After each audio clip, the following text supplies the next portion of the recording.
fun. But I think we can all agree on the fact that flying is incredibly safe. I mean, the car ride to the airport often is more dangerous than actually sitting in the plane itself.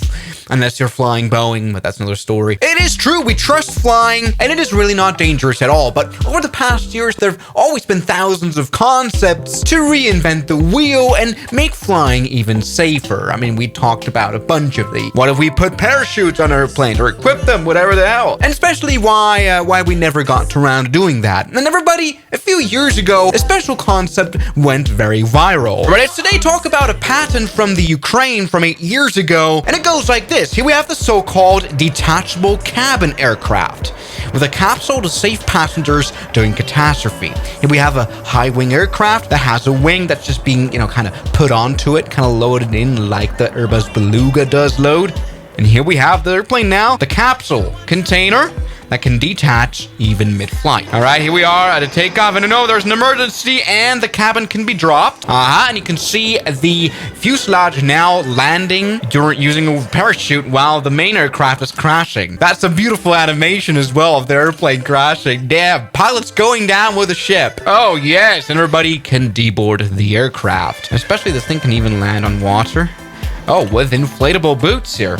Alright, this is a quick video, again, of the concept that went quite viral. The aircraft with a capsule to save passengers. And everybody, in today's video, I think it is finally time for us to test that in the flight simulator. Let's build our own airplane that has a detachable cabin. The problem is, most modern aircraft that you fly around with are low wing, just like the 737. See, with a beautiful engine here on the ground. The problem is, that's what I stumbled across. You can't make a low wing aircraft like this with a detachable cabin. It just wouldn't make any sense. I mean, you would have to detach the wing as well, which would be immediate death for the crew. That would be hard.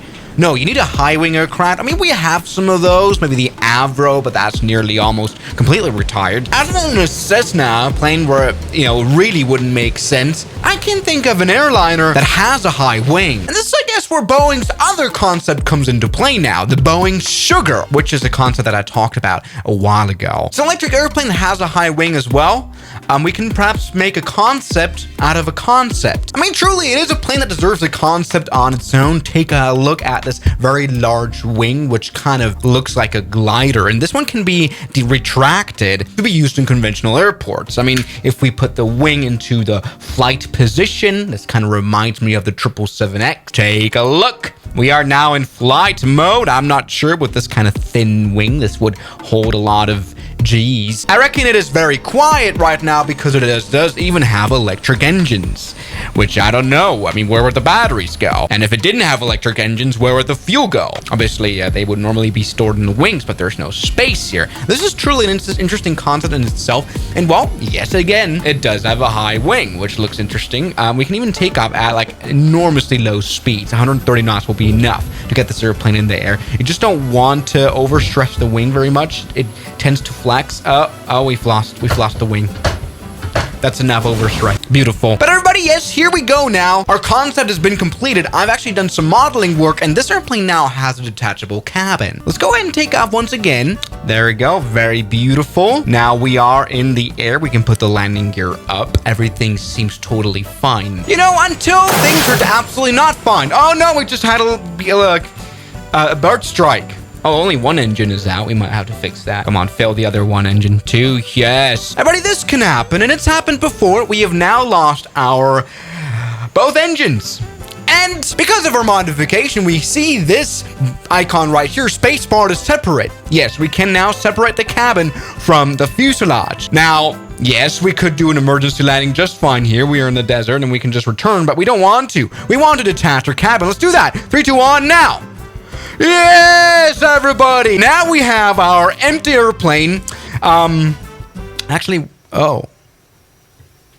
And the passengers actually are now dying. I think I might have forgotten to model a parachute. All right, this is fine. Now we have a lot less weight to deal with, and now we can, without the risk of endangering our passengers, land. Problem is, obviously, our main landing gear also fell off. This is so absolutely stupid. Of course, there's not really a way you can model landing gear so that it doesn't fall. Maybe like the Q400, but geez, this would be stupid. Come on, let's land without a main landing gear. I think we are now better off than our passengers who just flew to the ground. And, you know, this is where the first problem of this quite stupid concept comes in, because most, you know, failures happen on takeoff or landing. Most crashes do, and, you know, there's barely a risky situation that emerges at cruise flight, which is the only sort of flight where I think this parachute cabin concept could come into play, because there we go. I mean, even if we had a parachute at a few hundred feet above ground, these people wouldn't survive because that hit would be too hard still. Let's land here once again. Oh, that's been a butter landing. Without landing gear, I mean, what are we supposed to do? Yeah, that's what I'm talking about. Oh, don't take off. It's quite a glider airplane. There we go. One other thing that actually strikes me most is that this airplane didn't fall apart. You'd have to practically re-engineer the aircraft in order to make the fuselage strong enough to have this thin piece of metal hold this airplane together. This is absolutely unrealistic and stupid. Perhaps to our cabin, which we have nicely modeled right here, we need to add a parachute, which I've done right here. This is now a really big one, and that's exactly what I want to have as well. Very nice. All right, now here we are flying above the city of Los Angeles, and now our airplane, our electric airplane, is flown by an AI pilot, so we can just take care about our cabin here that we have nicely attached, still attached. I mean, another danger would be our main aircraft flying totally fine. Here we can see jet engines are running. But as you know, in aviation history, sometimes things do unattach accidentally. That does happen. What happens if we unattach accidentally? Come on, no, our cabin is gone. Something we have to do now is put out the parachute, which I've done right here. Oh, all right, there we go. We're flying down now. Okay. Look at that. Our kind of problem is our parachute actually set the point of the parachute here to the front of the airplane. So now we are actually hanging by a thread here. Meanwhile, I don't know where the actual 737 that we were just attached to is. Actually, I do see it. It's actually still flying happily and nicely. It's still flying along just without us. Maybe the pilots didn't even notice. I mean, they don't have a mirror. But anyway, we are attached by this parachute. Actually, we are descending at a good amount. This is not bad, but, you know, but one main problem of having a parachute to glide down on is that you'd have to be able to land anywhere. Now we're landing somewhere in a Los Angeles parking lot. Yes, I mean, there are small planes like the Cirrus that have their CAPS system, their parachute, and it's fine. I mean, they land all the time somewhere in parking lots, but that's okay because it's a very small airplane. If you have big airliners, this would definitely pose a problem. Now, this big parachute actually is, once again, doing its job quite nicely of putting us down, but I don't want to imagine how much that weighs, and that's the biggest problem here. I mean, this would be just so inefficient. The thick fuselage you'd have to build in order for this thing to not be able to fall apart in midair, alongside with a big parachute. This would be horror. Come on, we are now actually landing on top of a Los Angeles building. Hopefully we're not in the ghetto. All right, let's check out our G-load. Oh, that must have been a heavy crash as well. And here we go. We are nicely landing. Hey, that's fine. That's probably survivable. That's kind of a normal Reiner landing, but now we're kind of flipping over and we've just landed safely. I mean, that's okay. Now we are here. Perfect. Parachutes come down. All right, now everything is fine. We are now again on board a working aircraft. Again, AI is flying this one. Now we are at a very low altitude. That is for sure. Let's see how well the parachute does at lower alts, because that can certainly be a problem. Oh no, that's unattached now. There you go. Airplane is very much flying happily.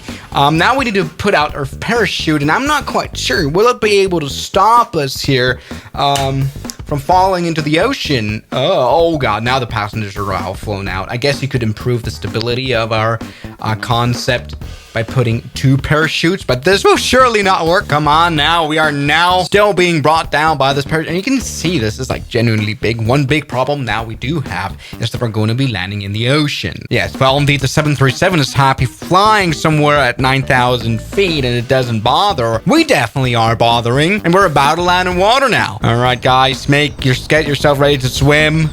Now we're actually, I mean, yes, the fuselage does float now. That's not bad. I mean, and it did imagine that scenario right here using flotation devices, but that would make the airplane even heavier. But hey, we can, this is nicely floating, and the cargo is even saved too. I mean, what really strikes me though is the fact that this actually even works, that we as the host plane aren't actually crashing once we separate the two. I mean, take a look. Of course, the center of gravity is simulated and it is real. We saw the airplane ballooning up quite a way. But it's quite interesting how, even though we lost a big portion here of our aircraft, around, I guess, 20 tons, especially with cargo and passengers sitting there, we're still able to fly. I guess the airplane is slightly, you know, tilting towards the front. We have the big heavy landing gear. We have the big heavy cockpit.